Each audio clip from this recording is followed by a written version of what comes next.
Welcome to Vijay education. तो आज हम लोग बात करने वाले हैं क्लास 10 केमिस्ट्री की। ठीक है, क्लास 10 केमिस्ट्री में अभी तक आप लोगों ने ये देखा कि इक्वेशन को कैसे आपका इंफॉर्मेटिव बनाया जाता है, ये प्रीवियस वाले क्लास में सिखाए गए थे। ठीक, तो आज हम लोग बात करने वाले हैं रिएक्शन की। सबसे पहले आज रिएक्शन स्टार्ट होने वाला है। ठीक है, रिएक्शन स्टार्ट होने से पहले आपको बता दें कि टोटल 5 रिएक्शन पढ़ना है। There are 5 types of reaction. जितने भी आपके रिएक्शंस हैं केमिस्ट्री में, सबको 5 कैटेगरी में रखा गया है। तो हमारा जो टॉपिक है वो है टाइप्स ऑफ केमिकल रिएक्शन। समझिएगा, types of chemical reaction, chemical reaction की टाइप्स। तो केमिकल रिएक्शन जो होता है वो आपके जनरली 5 टाइप्स होते हैं। कौन कौन होते हैं नाम भी बोल देते हैं। फर्स्ट हो गया कॉम्बिनेशन रिएक्शन। कौन सा हो जाएगा? कॉम्बिनेशन रिएक्शन, या इसी को बोलते हैं सिंथेसिस रिएक्शन। कौन सा रिएक्शन बोला जाता है? सिंथेसिस। ठीक है, दूसरा जो हो जाएगा वो डिकम्पोजिशन हो जाएगा, या वो एनालिसिस कहलाता है। तीसरा आपका सिंगल डिस्प्लेसमेंट या फिर normally displacement reaction. Fourth one is double displacement and last one is redox reaction. तो ये टोटल आपके 5 रिएक्शन पढ़ना है, जिसमें से आज हम लोग स्टार्ट करने वाले हैं फर्स्ट रिएक्शन की, दैट इज कॉम्बिनेशन रिएक्शन। तो हम लोग को ये 5 टॉपिक को कवर अप करना है और उसके बाद ये चैप्टर खत्म हो जाएगा। ठीक है, तो फर्स्ट रिएक्शन है कॉम्बिनेशन। पहले डेफिनेशन को समझ लीजिए। The reaction in which two or more substance react with each other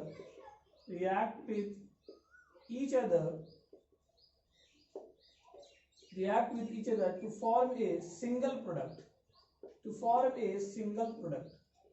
सबसे पहले बात आती है कि आपको रिएक्शन को पहचानना है कि अगर आपके पास 10 रिएक्शन दे दिए गए तो 10 में से आपका कौन सा आपका डिस्प्लेसमेंट हो जाएगा, कौन सा डबल डिस्प्लेसमेंट हो जाएगा, कौन सा कॉम्बिनेशन होगा, ये कैसे पहचानिएगा। तो ये ध्यान दीजिएगा कि ऐसा रिएक्शन जिसमें 2 या 2 से ज्यादा रिएक्टेंट होंगे, लेकिन जो प्रोडक्ट जो होगा वो ओनली 1 होगा। 2 भी हो सकता है, 3 भी हो सकता है, बट प्रोडक्ट का नंबर हमेशा कितना होना चाहिए? Only and only 1। तो उस रिएक्शन को बोला जाएगा कॉम्बिनेशन रिएक्शन। इसका जो जनरल है, जनरल आपको बता दें, जनरल आपका इक्वेशन ऐसा होगा, A + B बना है क्या? AB, मतलब सिंगल प्रोडक्ट। एक या एक से ज्यादा रिएक्टेंट आपस में रिएक्ट किया और क्या बनाया? एक सिंगल प्रोडक्ट बनाया, और इसी रिएक्शन को बोलेंगे हम लोग कॉम्बिनेशन रिएक्शन। वो रिएक्शन आपका 2 एलिमेंट के बीच में भी कॉम्बिनेशन हो सकता है, 2 आपका कंपाउंड के बीच में भी हो सकता है, और 1 एलिमेंट और 1 कंपाउंड के बीच में भी हो सकता है। तो कुछ उसके एग्जांपल से समझेंगे हम लोग कि कैसे ऐसा होगा कॉम्बिनेशन आपके। ठीक है, तो एग्जांपल में हम लोग समझते हैं कॉम्बिनेशन बिटवीन टू एलिमेंट्स। ठीक है, 2 एलिमेंट के बीच का कॉम्बिनेशन। तो इसके लिए आपको जरूरी है, पहला तो आपको बता दें कि रिएक्शन को समझने के लिए आपको वैलेंसी का नॉलेज जरूर होना चाहिए। वैलेंसी और उसका सिंबल। बहुत सारे बच्चे वैलेंसी के बारे में नहीं पता है, तो अगर आपको नहीं पता है तो आप एक वैलेंसी के टेबल को याद कर लें और फिर से इस वीडियो को देखें। तो कॉम्बिनेशन बिटवीन 2 एलिमेंट्स की बात की जा रही है। जैसे ये तो बेस्ड है वैलेंसी पे। जो आपने क्लास 9 में एक टॉपिक पढ़ा था, केमिकल फॉर्मूला पढ़ा था, याद होगा, तो उसी पे बेस्ड है ये टॉपिक। तो कॉम्बिनेशन बिटवीन 2 एलिमेंट्स की बात की जा रही है, तो देखते हैं हम लोग। फर्स्ट मान ले H2+O2 सबसे कॉमन एग्जाम्पल है। हाइड्रोजन की वैलेंसी कितनी होती है? 1, ऑक्सीजन की वैलेंसी 2, तो ये इंटरचेंज कर दिया गया, कितना हो जाएगा? H2। क्लियर। दूसरा H2+Cl2 बना है, क्या बनेगा? HCl। कैसे बना? H की वैलेंसी 1, Cl की वैलेंसी 1, इंटरचेंज कर दिए, कितना हो गया? HCl हो गया। चलिए N2+H2 क्या हो जाएगा? NH3 हो जाता है। N की वैलेंसी 3, H की वैलेंसी 1, इंटरचेंज हो गया, NH3 हो गया।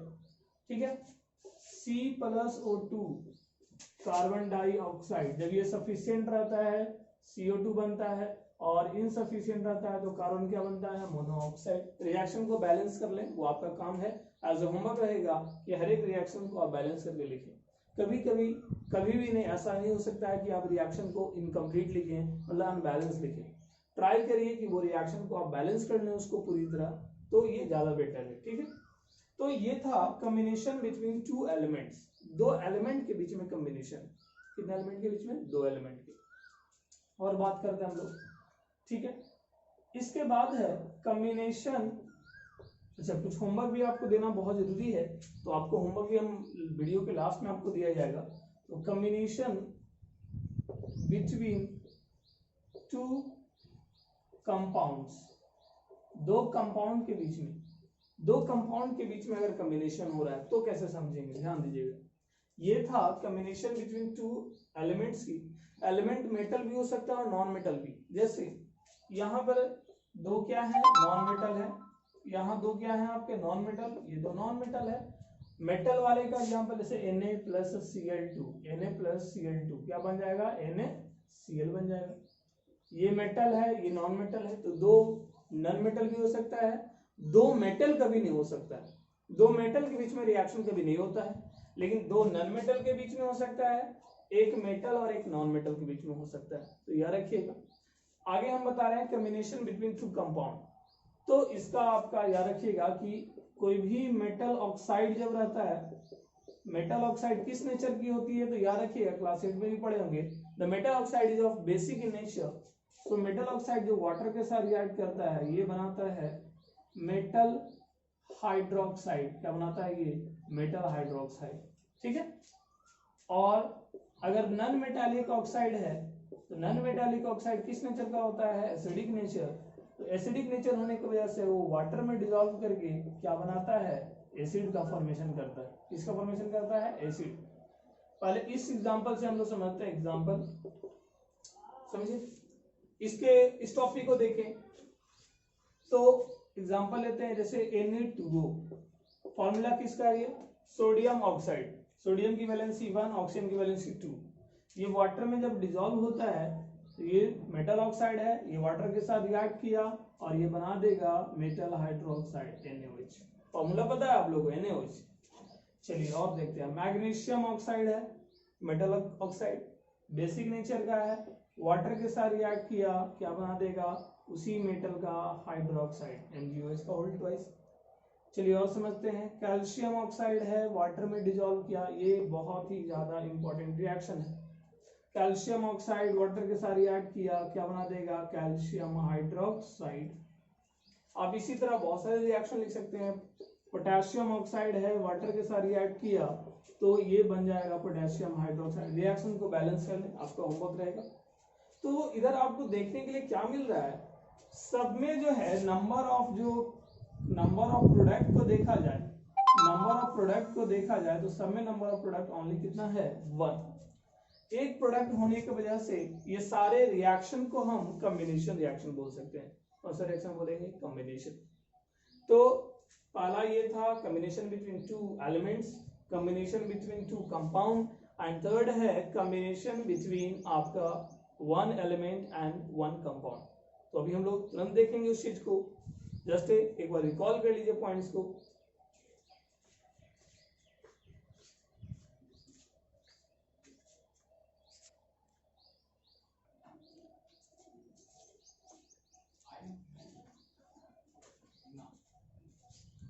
तो अभी हमने देखा combination between two elements, combination between two compound, और अब हम लोग देखेंगे combination between one element and A compound. ठीक है, एक एलिमेंट रहेगा और एक कंपाउंड रहेगा। ठीक है, तो इसके भी एग्जांपल देख लेते हैं हम लोग। जैसे यहाँ पर कार्बन मोनोऑक्साइड है, नाइट्रिक ऑक्साइड है, सल्फर डाइऑक्साइड है। मान लिया जाए ये सब का रिएक्शन हम लोग किसके साथ करा दें? ऑक्सीजन के साथ। ठीक है, रिएक्टेंट कितना भी हो बट प्रोडक्ट का नंबर हमेशा कितना होना चाहिए? 1। तो उस रिएक्शन को क्या बोलेंगे? कॉम्बिनेशन, या फिर इसी को बोलते हैं सिंथेसिस रिएक्शन। ये सब टाइप्स हैं आपके कॉम्बिनेशन रिएक्शन की। ठीक है, एग्जांपल है सारे, जितने भी रिएक्शन लिखा गया सारे के सारे आपके कॉम्बिनेशन रिएक्शन के एग्जांपल हैं। तो इसका ट्रिक क्या है वो याद रखिएगा। ट्रिक है ये 3 रिएक्शन का, कि जो ये नॉन मेटालिक ऑक्साइड है, नॉन मेटालिक ऑक्साइड में जो आपके ऑक्सीजन का जो नंबर है, ठीक है, नॉन मेटालिक ऑक्साइड में जो नंबर ऑफ ऑक्सीजन एटम है, नंबर ऑफ ऑक्सीजन एटम को उसको क्या कर देना है, इंक्रीजेज बाय 1, इंक्रीज बाय 1। कितने से इंक्रीज कर देना है, 1 से। कार्बन मोनोऑक्साइड, एक ऑक्सीजन है तो एक ऑक्सीजन को इंक्रीज कर दीजिए, क्या बन जाता है, CO2। यहाँ भी एक ऑक्सीजन को इंक्रीज कर दीजिए, क्या बन जाएगा, NO2। यहाँ भी एक ऑक्सीजन को इंक्रीज कर दीजिए, क्या बन गया, SO3। Sulphur trioxide, nitrogen dioxide, carbon dioxide. तो ये था आपका combination between one element and A compound. तो मेरे ख्याल से आपको ये पूरा पॉइंट्स क्लियर हो गया होगा। अब देखेंगे हम लोग इसके बहुत सारे आपके इंडस्ट्रियल एप्लीकेशंस हैं, समझते हैं इस बात को। इंडस्ट्रियल एप्लीकेशन है, बहुत सारे रिएक्शन जो है इंडस्ट्रियल पर्पज से यूज होते हैं। इंडस्ट्रियल पर्पज से क्या होता है, यूज होता है आपको बनाने के लिए। जैसे आपके हम कुछ प्रोसेस का नाम लिख रहे हैं, जैसे हैवस प्रोसेस, हैवस प्रोसेस, फिर एक हो गया contact process, contact process, Ostwald process, Ostwald process.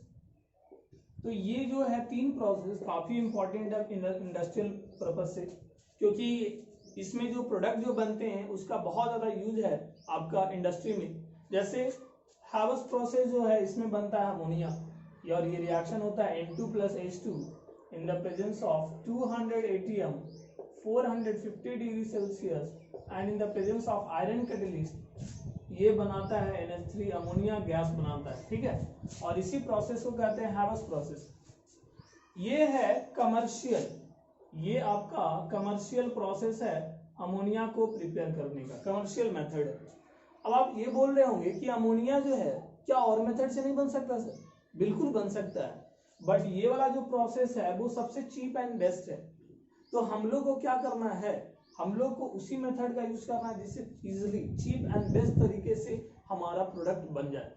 तो ये प्रोसेस कहलाता है हैवस प्रोसेस, जिसमें आपका अमोनिया का फॉर्मेशन होता है। ये जो प्रोसेस है कॉन्टैक्ट प्रोसेस, ठीक है, इसमें क्या बनता है, सल्फ्यूरिक एसिड बनता है। कौन सा एसिड बनता है, सल्फ्यूरिक। इसमें कौन सा एसिड बनता है, नाइट्रिक एसिड, ठीक है। अगर आप इसके प्रोसेस को जानना चाहते हैं, ठीक है, अगर ऐसे तो पढ़ना नहीं है, बट इफ यू अगर आप जानना चाहते हैं तो आप 11th-12 में पढ़िएगा, और 11th का अगर वीडियो देखिएगा तो आप उसको क्लियर हो जाएगा, ठीक है। लेकिन अभी इसको जानना जरूरी नहीं है, बट इसको एक था इंपॉर्टेंट जो बता दिया आपको, ठीक है। तो go through the points and recall the points in your copy, and tomorrow's homework is that you have to write at least 10 examples of combination reaction in your copy and show to me. That's all.